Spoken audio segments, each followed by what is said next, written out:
It's the last of Cthulhu Christmas, and the last story I read was The Shadow over Innsmouth, which is probably the longest of all of these. It's longer even than Call of Cthulhu.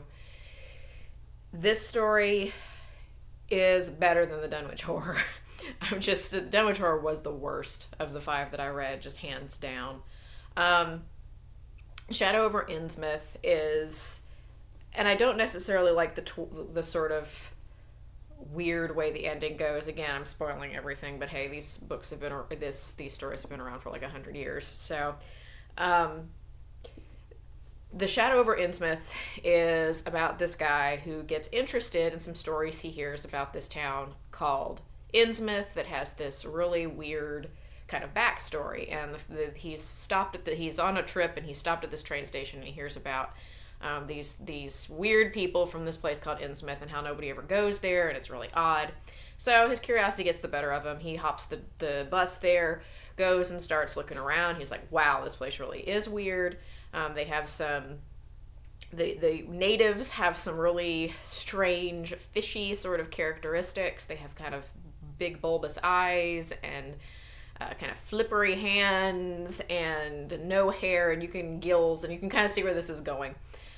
Because he finds this the town drunk who he talks to and kind of tells him this long drawn out story about how one of the major sailors from the town back in the day had gone to the islands and found that the people that he made contact with there had made some sort of pact with a elder god, one of the old ones, in exchange for fish. So really, this whole deal with the devil is over fish.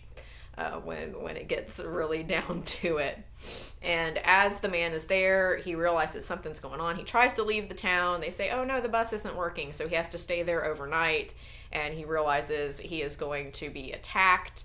There's a pretty good action scene which Lovecraft isn't necessarily known for, but this one's pretty good because he's there and he hears all these people like trying to get into his hotel room. And he goes like jumping out the windows and running down the street. And he realizes that this whole town is just overrun with these fishy people who have made sort of a deal with, I believe that he doesn't mention him by name. They do kind of talk about Cthulhu in here, and there's a mention of Yogg-Sothoth a little bit, but the old one that this one is really dealing with, I believe, is Dagon, and because Dagon was the fishy one. And Dagon's sort of minions that have interbred with the people of the town in exchange for immortality, because when you turn into one of these fishmen things, you live forever unless somebody kills you. So that's what he finds out is going on in this town. He makes a run for it back to civilization, and he tells them what is going on. The military goes in and bombs the bay that is outside to get rid of all this stuff because they believe this fantastic story he tells. The ending I don't really like because there's this weird thing where he kind of like just goes mad in the last little chapter is the fact that he's like, I'm gonna break my crazy cousin or crazy uncle out of the insane asylum and we're gonna go back to Innsmouth and we're gonna swim out to the reef and we're gonna go find Dagon and da da da and all this sort of thing. It's weird. It's a weird, for somebody who has kept their senses pretty well through the whole story up until this point and been very logical up until this point, even when faced with this sort of cosmic horror, it's a little strange that at this last point he's just goes off the rails. And that I think is a weakness of this thing. I think Lovecraft was trying to do a twist ending a little bit and kind of wrap things up in a way that wasn't just like, and then they bombed the harbor. But it doesn't really land in a certain way because it's like this guy is like cackling, raving mad all of a sudden and does not seem to fit the character arc that he's had to begin with because he's handled everything pretty darn well up till this point, even though he said it was like, it's too horrible. But he's not acted in that fashion. So this goes back to everything yet again, and it's the paradox of of Lovecraft once again in his cosmicism is the fact that the absence of benevolent higher being is the actual horror in everything that's happening. The insignificance of a human, which I think most religions with a higher being do acknowledge the insignificance of humans. It's just that in many cases humans have some sort of way to petition the higher being, or some sort of way to placate them, or they're benevolent in some way, shape, or form. Lovecraft, to me, and this is just to me, somebody with a conservative Christian background and somebody who does see things a certain way, to me what Lovecraft has in Cthulhu and the mythology and everything here is what he's playing off of as the horror is the absence of a benevolent higher being. It's not necessarily the absence of a higher being. In a lot of ways, these old ones act like higher beings because they are more powerful than a human. They would be a higher being in just the basic technicality of the words. And what Lovecraft really seems to bring out the fear of is the fact that we as humans are alone in the universe at the mercy of not benevolent, more powerful beings. And that's a weird paradox because if to him, being an atheist, there is no God. Basically everything is just rolling along mechanically. The fear of everything rolling along mechanically, it's not a neutral. He's not working off of a neutral, which to me atheism kind of is a neutral, that there's nothing good, nothing bad. He's actually working off of the idea that there's no benevolent, there's only malevolent. And I don't know. To me it's a weird paradox. To me it's, you can't have cosmicism without some sort of acknowledgement of higher beings in general. And it's interesting. It's an interesting sort of thing. It's an interesting thing that I have not really seen talked about. They just kind of talk about the cosmicism and the stuff that Lovecraft does. To me, it's a lot of fear of the outcome of there not being a benevolent higher being. And I know that sounds really strange, but that is the horror. If everybody was perfectly okay with that, there would not be any horror in the situations that Lovecraft is writing about. So to him, there is a horror to it, even though that's what he believes. It's an interesting, to me, religious paradox that he has sort of going on, that he is arguing against himself at the same time that he is arguing for something else. And again, like I said, who am I to sit here and judge who is considered one of the great science fiction and horror writers? But I am going to do it based on the fact that this man was a classicist and a racist, and also the fact that he spent most of his life just riding around on a bicycle looking at architecture. We can do an awful lot of idolizing of people, but many times these people there is no reason to idolize them other than the fact that the man had a talent, and he is a talented writer. The thing I feel with him that happens that some other writers, when he gets brought up, and the fact that, well, he was just, a lot of writers had those sort of feelings and well, the thing with Lovecraft is you have a hard time ignoring it because it comes out so much in his writing. It came out in Shadow over Innsmouth too, and I saw again, and I'll link Elvis the Alien did a really good overview of cosmicism and cosmic horror, and he's a big fan of Lovecraft, and he mentioned somewhere in there about the fact that there are racist qualities, but he said if, like, this particular story, Shadow over Innsmouth, if you just ignore the fact that you can ignore that and it's just a story about fishmen.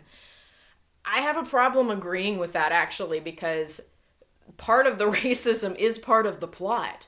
because they're talking about him dealing with these primitive cultures and stuff, and they're the ones who really actually connected with the old ones and stuff like that. And to me, you can't even just take this as a story about fishmen, even if you're just reading it. The only one that I really didn't feel that way with was The Color Out of Space. That one really did avoid a lot of the pratfalls of what Lovecraft falls into in his belief system that was so prevalent in his thinking. And I think that's the reason things like racist issues can kind of be ignored in Poe somewhat. They're not so much plot of many of his short stories. Maybe The Gold Bug, that one kind of comes into play. But most of his other short stories, like The Telltale Heart, that's not real. There's nothing really about that you'd be like, ugh, that's problematic.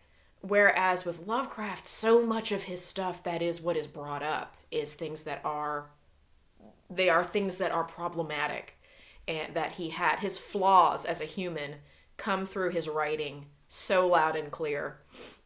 And I know somebody asked about why even bother reading him if that is such a big thing, because he does have talent, and what he did really is the basis for this cosmic horror idea that has taken off in kind of a postmodern sense of things. And I can't deny that he's not a talented writer in many cases, and I can't deny that what the ideas that he had aren't kind of innovative, but I can argue the way that those come across in many ways. I think we have a really very convoluted sense of Lovecraft because so many people do want to do the hero worship of him without and kind of justify the fact that they like a writer who was kind of awful as a human being.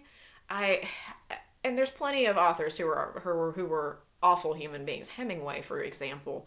I mean, just in different ways. But this is just one of those things that the separating the art from the artist, it's very hard with him because it comes through his material so much. And I think you do have to read him in such a way that you have to very much acknowledge his flaws when you are reading him. And I think that's the interesting part, because there is such a love of the mythos that he created, but such evidence of such a flawed human in his thinking and his ideologies about things. So, am I glad that I have read Lovecraft? I have actually gone to the source and read Lovecraft. Yes, I am. I've finally seen what all the hype or non-hype is about. I believe some of it, and some of it I feel like I wish somebody who was less reprehensible in their thinking had come up with what he came up with. But that's sort of what we're left with at this stage. And a lot of people trying to dance around, a lot of studiers of his work, and even the person who did the annotations in this one tried to dance around his belief system sometime. And I'm like, no, we just need to go there and accept it in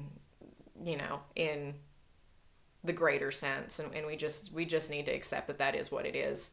And you're going to have to read and kind of sift through that. And because of that, I do understand why there is such a surge in cosmic horror that is written by minorities and different cultures and things, because they're able to do an interesting spin. And I cannot, like I said, encourage enough people to read The Ballad of Black Tom, because that one is a very definite, different spin on what Lovecraft did in the horror Red Hook. And it's such a definitive way to look at it as a different way. And the horror is so different. The horror is not of an unknown higher thing. There is that is a feature in it, but the horror is also ground level in racism as well. And that's the real, to me in the story, the real horror is what people will do to each other. And that, I think maybe that's the thing with cosmicism to me, that in some ways I like it, in some ways I'm like, there is also a more basic level of horror too, that why are we going to the big when there is a basic? But that's just, that's just people's preferences on what they find horrifying. So that is the end of Cthulhu Christmas and kind of my muddled mixed thoughts on what went on and Lovecraft himself and Lovecraft in general. I think I might be better served by reading people who wrote cosmic horror stories based off of Lovecraft's mythology, and that's really where he took off as a writer, was when people started writing stories of the cosmic horror that weren't him. He actually kind of was forgotten for a goodly amount of time. It was the passing around of the stories and the sort of anthologies of stories that were based off of his mythos that kept him alive as an author. People weren't actually reading him quite as much. Just the general public was not reading him quite as much as some were reading people who wrote stuff based on basically fan fiction. People who were writing Lovecraft fan fiction, more or less. So that is the end of Cthulhu Christmas, and an interesting Christmas it was, and some interesting thoughts about cosmicism and H.P. Lovecraft.